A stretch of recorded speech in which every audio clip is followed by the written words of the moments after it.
Define a variable a symbol that assume different numerical values is called variable. बच्चों variable एक ऐसी यानी ये नंबर या एक्स वाई जी होता है जिसकी वैल्यूज़ जो है वो चेंज होती रहती है, मुख्तलिफ क्वेश्चनों में मुख्तलिफ इसकी वैल्यू आती रहती है। कांस्टेंट एक्स की वैल्यू होती है जो चेंज नहीं होती, जैसे पाई की वैल्यू ये जहाँ मर्जी जिस मर्जी बुक जिस मर्जी लेवल पर हो ये 22/7 ही होती है। फंक्शन क्या है? A function is a relation in which each element the domain correspond one and one element of the range. ठीक है, यानी डोमेन में फंक्शन क्या होता है? ऐसा यानी ये इक्वेशन जिसमें हर डोमेन की एक वैल्यू के लिए उस तरफ हमारे पास एक वैल्यू मौजूद होती है। डोमेन क्या होती है? वो तमाम वैल्यूज़ जो हम दे सकते हैं किसी भी फंक्शन के अंदर, जो वैलिड होती हैं, जिनका आंसर आ सकता है, वो हमारे पास एक डोमेन कहलाती है। जब हम डोमेन रखते हैं तो उसके ऑपोजिट जो रिज़ल्ट आ रहा होता है वो उसकी रेंज होती है। ठीक है, ग्राफ ऑफ अ फंक्शन, जैसे इस चैप्टर में हमने ग्राफ बनाए भी, जब हम डिफरेंट पॉइंट्स को कार्टेशियन प्रोडक्ट में एक्स वाई कोऑर्डिनेट में ड्रा करते हैं तो वो उसका ग्राफ कहलाता है उस फंक्शन का। 4 टाइप्स ऑफ फंक्शन कौन से होते हैं? लीनियर, क्वाड्रेटिक, एक्सप्लिसिट और इम्प्लिसिट।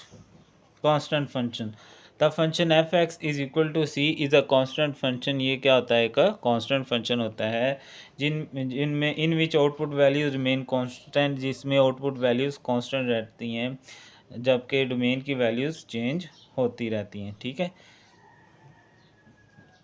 जैसे F X is equal to 1 हो, अब यहाँ जो मर्जी रखते जाएं ये 1 ही रहना है, इसलिए चेंज नहीं होना। Linear function, the function is a linear, ये जो इस तरह का फंक्शन होगा, यानी अगर मैं लिख दूँ x+1 तो ये एक तरह से लीनियर फंक्शन होगा। Because it is defined by linear, क्योंकि इसमें एक लीनियर इक्वेशन है जो ग्राफ बनाने के लिए होगी। क्वाड्रेटिक इक्वेशन फंक्शन कौन सा होगा? जिसमें ये इस तरह का ये x² bx प्लस सी तरह का हो। Implicit function, explicit, a function which is dependent variable y is expressed in term of independent variable x is called explicit function. Explicit function जिसमें यानी इस फंक्शन की वैल्यू यहाँ पर x के ऊपर डिपेंड कर रही होती है कि यहाँ से क्या हमारे पास रिज़ल्ट आता है। ठीक है, और इम्प्लिसिट फंक्शन जिसमें x और y दो वेरिएबल के ऊपर हमारी जो रिज़ल्ट है वो डिपेंड कर रहा होता है। इवन फंक्शन, ऐसा फंक्शन अगर उसमें हम नेगेटिव वैल्यू भी रख दें तो वो पॉजिटिव बना दे उसको, ऐसा फंक्शन हमारे पास इवन फंक्शन होता है। ऑड फंक्शन क्या होता है? अगर हम फंक्शन में नेगेटिव वैल्यू दें तो वो नेगेटिव ही रिजल्ट हमें वापस दे, तो ऐसा फंक्शन हमारे पास ऑड फंक्शन होता है। Identity function, function is identity function when the value domain और रेंज की वैल्यू अगर सेम आ रही हो तो वो हमारे पास आइडेंटिटी फंक्शन होता है। कोऑर्डिनेट सिस्टम क्या होता है? ये वाला एक्स वाई कोऑर्डिनेट, जिसमें ये फर्स्ट क्वाड्रेंट होता है, ये सेकंड, ये थर्ड, ये फोर्थ। एब्सिसा एंड ऑर्डिनेट क्या होते हैं? जो एक्स की वैल्यू होती है वो हमारे पास एब्सिसा होती है और वाई की वैल्यू ऑर्डिनेट होती है। एक्स इंटरसेप्ट, वाई इंटरसेप्ट क्या होते हैं? वाई इंटरसेप्ट में एक्स की वैल्यू हम ज़ीरो रखते हैं और एक्स इंटरसेप्ट में हम वाई की वैल्यू ज़ीरो रखते हैं। आगे ये फंक्शन है, इनको हल करना है। तो पहला है जी एच एस बराबर s² -4 और h के आगे ब्रैकेट में 3 दिया गया है, यानी s की जगह पर हमने 3 रखना है। 3 का स्केयर 9 - 4 तो ये आ जाएगा 5। ठीक है,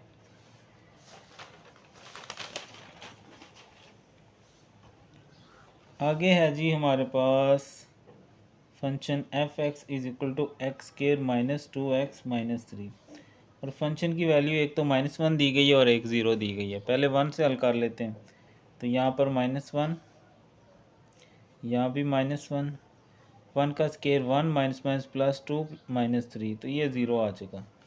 एस आई एफ में आगे 0 दिया गया है, यहाँ भी 0, यहाँ भी 0। ठीक है, यहाँ भी 0 -3 तो ये 0 -0 -3 तो ये आ जाएगा -3। ठीक है, उसके बाद फंक्शन है 4x का स्केयर -3x + 1। अब इसमें भी हमें दो वैल्यूज़ दी गई हैं, एक नेगेटिव है यानी -1 और एक 1 है। ठीक है, दोनों के साथ हल कर लेंगे। पहले मैं -1 वाला कर लेता हूँ। -1 -1 का स्केयर -1 तो ये 1 आ जाएगा, -1 +3 + 1 तो ये 8 आ जाएगा। ठीक है, ऐसे ही 1 रख लेते हैं, यहाँ भी 1, यहाँ भी 1, यहाँ भी 1, ठीक है। तो ये 1 ही आएगा, ये 3 + 1 ये 2 आ जाएगा, ठीक है। ऐसे ही ये फंक्शन है f(x) = x/x + 1। तो फंक्शन में वैल्यू -2 रखी गई है, यहाँ भी -2, यहाँ भी -2 + 1, -2/-1, तो ये 2 आ जाएगा हमारे पास, ठीक है।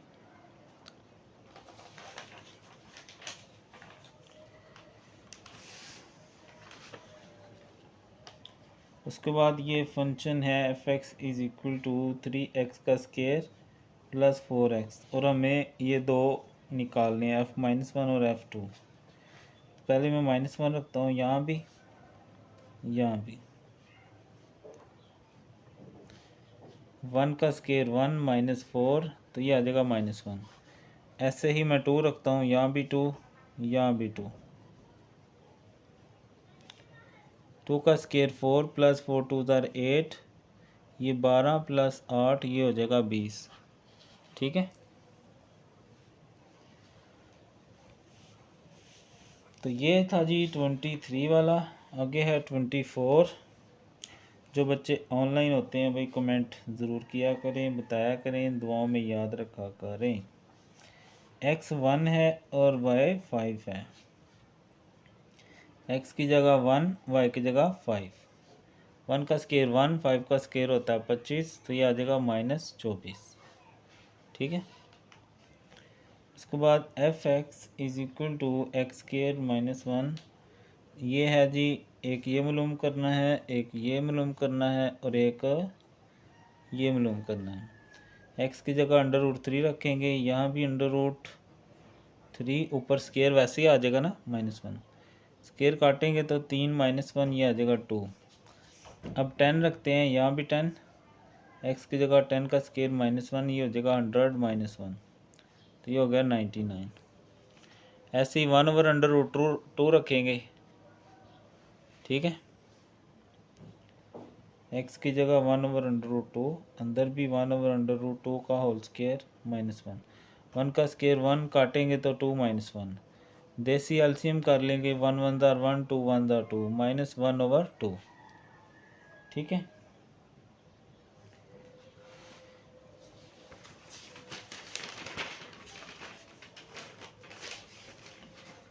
उसके बाद है जी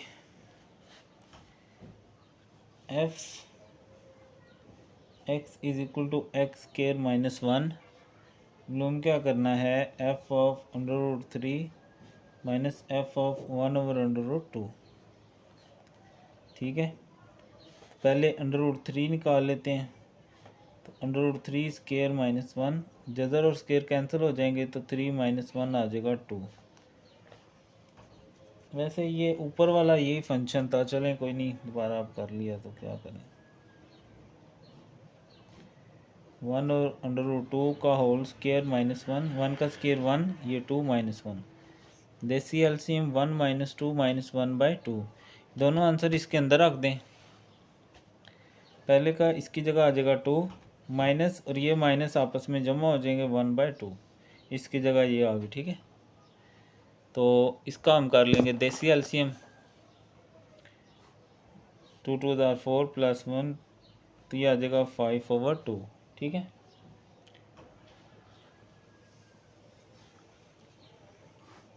ये था 26। आगे है जी 27। फंक्शन है f(x) = x/,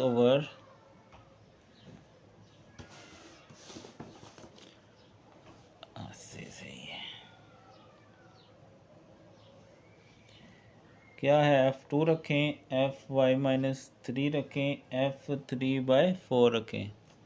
पहले 2 वाला करते हैं, यहाँ भी 2, यहाँ भी 2, यहाँ भी 2, तो 2/10 आ जाएगा। फिर रखते हैं y-3, ऊपर भी y-3, नीचे भी y-3 + 8, y-3 और नीचे आएगा y + 5, ठीक है। ऐसे ही 3/4 रखेंगे, यहाँ भी 3/4, यहाँ भी 3/4, यहाँ भी 3/4, नीचे देसी एलसीएम कर लें 4, 4 8 32, ये आपस में कैंसिल, 3/35 आ जाएगा। इसके बाद है जी, कहता बताओ कि ये इवन फंक्शन है कि नहीं, शो करो। उसके लिए बच्चों ये होता है कि x की जगह -x रख दें, अगर जवाब पॉजिटिव आए तो इवन होता है, ठीक है। अब पावर इवन है तो माइनस माइनस जमा हो जाएगा, x⁴ माइनस जमा हो जाएगा x⁴, वही फंक्शन वापस आ जाए तो ये इवन होता है, ठीक है। इसके बाद है जी, कहता है प्रूफ करो कि ये ना तो इवन है और ना ही ऑड है। अगर फंक्शन में नेगेटिव वैल्यू रखें, नेगेटिव x रखें, तो जवाब ही कुछ और आ जाए ना, तो वो नीदर इवन होता है नॉर ऑड होता है। ये देखें -x⁵ आएगा ना, पावर ऑड है। अब देखें फंक्शन और था, ये इसमें नेगेटिव आ गया है, रकम ही और हो गई है, यानी अगर नेगेटिव कॉमन भी ले लें फ़र्ज़ किया तो ये तो पॉजिटिव बन जाएगी, तो ये कहेंगे प्रूफ हो गया, ठीक है, नीदर इवन नॉर ऑड। आगे है, कहता बताओ कि ये ऑड है, x की जगह -x रखेंगे, यहाँ भी, तो ये -x की 3 -x माइनस कॉमन लें, तो अब देखें तो यही फंक्शन आ गया वापस, लेकिन साथ नेगेटिव है, तो अब कहेंगे सो ये ऑड है, ठीक है, ODD ऑड।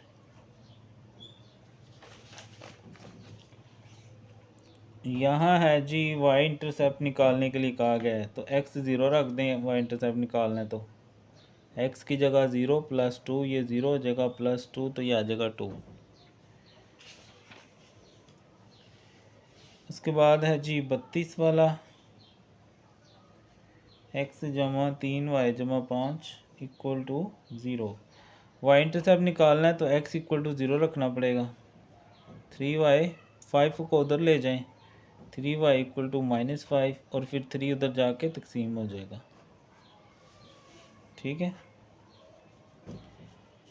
आगे है जी x इंटरसेप्ट निकालना है। x इंटरसेप्ट के लिए क्या होता है, y 0 रख दें, या अगर 0 = 9, तो ये 0 = 9, तो x बराबर 9 आ जाएगा, ठीक है।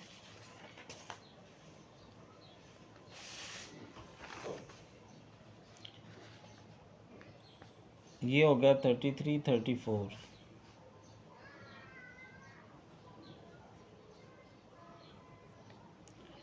स्लोप निकालने के लिए कहा गया और y इंटरसेप्ट। बेटा स्लोप कैसे निकाली जाती है कि इसमें ये देखें, y की वैल्यू निकालेंगे पहले, 3x उधर जाके प्लस हो गया और 4 पहले ही उधर है, 2 को उधर जाके डिवाइड कर दें, इसके नीचे भी आ जाएगा और इसके नीचे भी, तो ये इक्वेशन होती है y = mx + c। तो m बराबर आ रहा है 3/2 के, यही हमारी स्लोप होती है, इसी को क्या कहते हैं, स्लोप कहते हैं। और फॉर y इंटरसेप्ट x 0 रखेंगे, for y intercept put x = 0 इस इक्वेशन में, 2y - 3x की जगह 0 = 4, 2y - 0 = 4, 2y = 4, 2 उधर जाकर डिवाइड हो जाएगा, 35।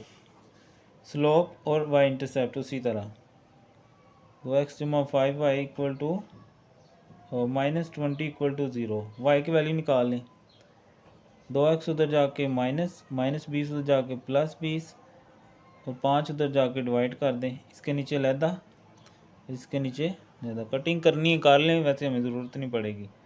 तो इक्वेशन होती है y = mx + c, तो m बराबर आएगा -2/5 के, ये हमारी स्लोप आ गई, ठीक है। और y इंटरसेप्ट x 0 रखेंगे, 0 + 5y -20 उधर जाके +20, ये 0 हो जाएगा, = 20, 0 में कुछ भी जमा करें तो वही रकम आ जाती है। अब 5 उधर जाकर तकसीम कर देंगे तो 5 4 20 हो जाएगा।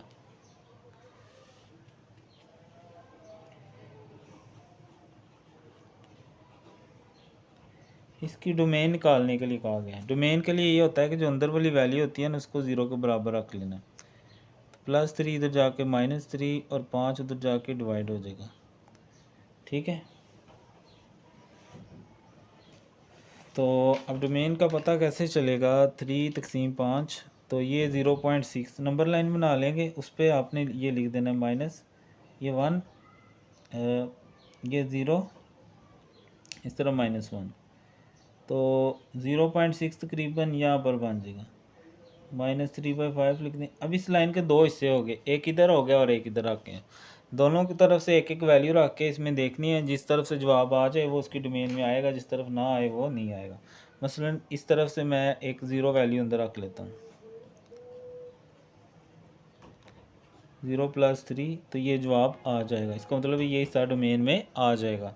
अब एक वैल्यू इधर से नेगेटिव ले लेते हैं, मतलब -1 ही ले लें,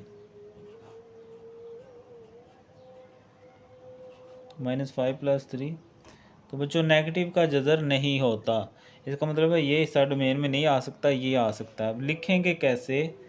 -3/5 शामिल है तो ये गोल ब्रैकेट, और इधर से कहाँ तक जाना है पता नहीं, 0 और गोल ब्रैकेट। गोल ब्रैकेट का मतलब है जो भी वैल्यू होगी लास्ट पर, ये इन्फिनिटी लिखना था यहाँ पर, इन्फिनिटी से पीछे वाली वैल्यू, इन्फिनिटी शामिल नहीं है, उससे पीछे वाली वैल्यू। ठीक है, तो इस तरह ये इसकी डोमेन आ जाती है। इसी तरह ये वाला क्वेश्चन भी है, ऊपर वाले में डोमेन रेंज, पहला हिस्सा डोमेन होता है, अगर एक ही हिस्सा बार बार आ रहा हो तो एक ही दफ़ा लिखना है, जैसे ये 1 एक ही दफ़ा लिखा हुआ है, रेंज में 3, 4, -1, -2। ठीक है, डोमेन के लिए इसको 0 के बराबर रखा है, x बराबर आ गया 3/2, उसी तरह ये बिल्कुल सेम वही एक तरह से क्वेश्चन आ गया। ठीक है, उसके बाद है जी डोमेन, इसकी रेंज बताएं बच्चों। जो लीनियर फंक्शन होता है उसकी रेंज आर रियल नंबर होते हैं, इसको हम ऐसे 2 लाइनें लगा के ऊपर आर लिखना होता है। ठीक है, टर्म फंक्शन की जो टर्म है वो किसने इंट्रोड्यूस करवाई थी? लेबनीज़ ने। ठीक है, कंसेप्ट ऑफ फंक्शन व इंट्रोड्यूस, ये 17वीं सेंचुरी में इंट्रोड्यूस करवाया गया था। ऑल इनपुट वैल्यूज़ क्या होती हैं? वो डोमेन होती हैं। आउटपुट क्या होती है? रेंज होती है। Function F X equal to Y the set of all values of Y, जो वाई की जो वैल्यूज़ होंगी इसके अंदर जो हम वाई रखेंगे वो हमारे पास क्या होगी? डोमेन होती है। ठीक है, यहाँ पर जो वैल्यूज़ रखेंगे वो डोमेन होगी, वाई जो हमारे पास रेंज होती है, यानी आंसर होता है हमारे पास। Range is set of output values होता है। रेंज ऑफ द रिलेशन दूसरी value A B C. For the function Y equal to F variable Y, Y यहाँ पर क्या है हमारे पास? डिपेंडेंट है, क्योंकि वो फंक्शन पे डिपेंड कर रहा होता है, जो वैल्यूज़ फंक्शन में से आएंगी वही फिर वाई में दर्ज होंगी ना। For point X Y, X coordinate को हम एब्सिसा कहते हैं और वाई कोऑर्डिनेट कहते हैं। 3 क्या है इसमें? एब्सिसा है। एफ फंक्शन में 1/2 रखना है।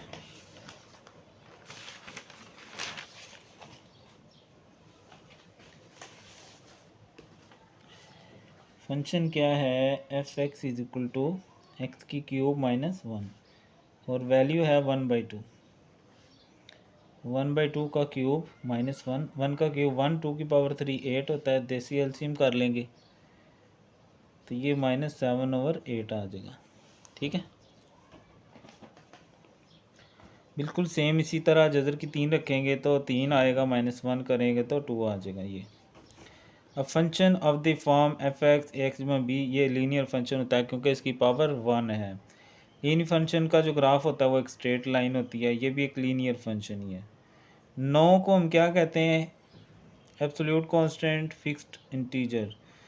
दोनों बी एंड सी सही हैं इसमें। ठीक है, क्योंकि ये कांस्टेंट भी है और फिक्स भी है, क्योंकि कांस्टेंट भी फिक्स ही होता है ना, चेंज नहीं होता। ये क्या है? कांस्टेंट फंक्शन होता है, हम पीछे डेफिनेशन में भी पढ़ के आए थे। कांस्टेंट फंक्शन है, ये भी एक कांस्टेंट फंक्शन है। The function of H into 1/, function, इसमें अगर हम 9 रखें, यहाँ पर रख के देख लेते हैं, 1/9, तो 1 का जजर 1, 9 का जजर 3, 3 घूम के ऊपर आएगा, 3 जवाब आ जाएगा। अब फंक्शन ऑफ द फॉर्म, ये क्वाड्रेटिक फंक्शन होता है। पैराबोला अगर अपवर्ड ओपन हो तो a ग्रेटर दैन 0 होता है। ये जो फंक्शन है ये क्या है, इम्प्लीसिट है, क्योंकि इसमें x और y दो वेरिएबल हैं। ये भी x और y हैं तो इम्प्लीसिट फंक्शन है। ये क्या है, एक्सप्लिसिट फंक्शन है। ये हमारे पास क्वाड्रेटिक फंक्शन है, एक्सप्लिसिट फंक्शन है। अ फंक्शन सच दैट, अगर फंक्शन में नेगेटिव वैल्यू दें पॉजिटिव आए तो वो हमारे पास एक इवन फंक्शन होता है, और अगर नेगेटिव का नेगेटिव आ जाए तो वो ऑड फंक्शन होता है। बहुत गर्मी शुरू हो गई है। स्लोप कैसे निकलती है, y की वैल्यू निकालनी है इसमें से। 2y + 3x = 6, 3x उधर जाके माइनस हो जाएगा, और फिर ये 2 को डिवाइड कर दें। x के साथ जो होता है वो स्लोप की वैल्यू होती है -3/2। y इंटरसेप्ट निकालना है, x 0 रखेंगे तो y = 2 आ जाएगा, ये 0 2। x इंटरसेप्ट अगर x 0 रखें ये तो 0 हो जाएगा ना, 3y = 8, 8/3 आ जाएगा, ये डी वाला ऑप्शन। y इंटरसेप्ट x 0 रखेंगे तो y = 8/3, ये डी वाला option. The two lines x1 and y1 are called, इनको हम कहते हैं कोऑर्डिनेट लाइन्स, ठीक है। x axis y axis coordinate, the quadrant of coordinate axis are 4। 4 तरह के हमारे पास क्वाड्रेंट होते हैं ना, quadrant 1, quadrant 2, quadrant 3, quadrant 4। Point of intersection जहाँ पर वो एक दूसरे को काटते हैं क्वाड्रेंट, वो हमारा ओरिजिन होता है। ये पॉइंट कहाँ होगा, y नेगेटिव है, y नेगेटिव कहाँ होता है, इन दो खानों में, उसके साथ x पॉजिटिव कहाँ होता है, इस खाने में, 4th क्वाड्रेंट जवाब, ठीक है। x नेगेटिव इधर होता है, x नेगेटिव इधर और y पॉजिटिव इधर, 2nd क्वाड्रेंट जवाब, ठीक है। इसका x 4 है यानी पॉजिटिव, और y ये 1st क्वाड्रेंट में आ जाएगा, ठीक है। फंक्शन f(x) = 1/x, ये क्या है हमारे पास, अगर डिफाइन ना हो तो वो 0 होता है। डोमेन इस फंक्शन की क्या होती है बच्चों, जो वैल्यू, अब देखो नीचे अगर 0 होगा तो ये अनडिफाइन हो जाएगा, इसका मतलब x की जगह अगर हम 3 रखें तब ये 0 होता है, तो 3 नहीं आ सकता, यानी x not belong to 3, not equal to 3। Origin of 2 axis is, origin क्या होती है 2 एक्सिस की, यहाँ पर 0 0, ठीक है। x की अगर हम यहाँ पर 2 रखें तो 4 2 8, ये 108 आ जाएगी वैल्यू, ठीक है। इक्वेशन x = 0, x 0 जो है y वाली लाइन पे x क्या होता है, 0 होता है, ठीक है। डोमेन क्या होगी,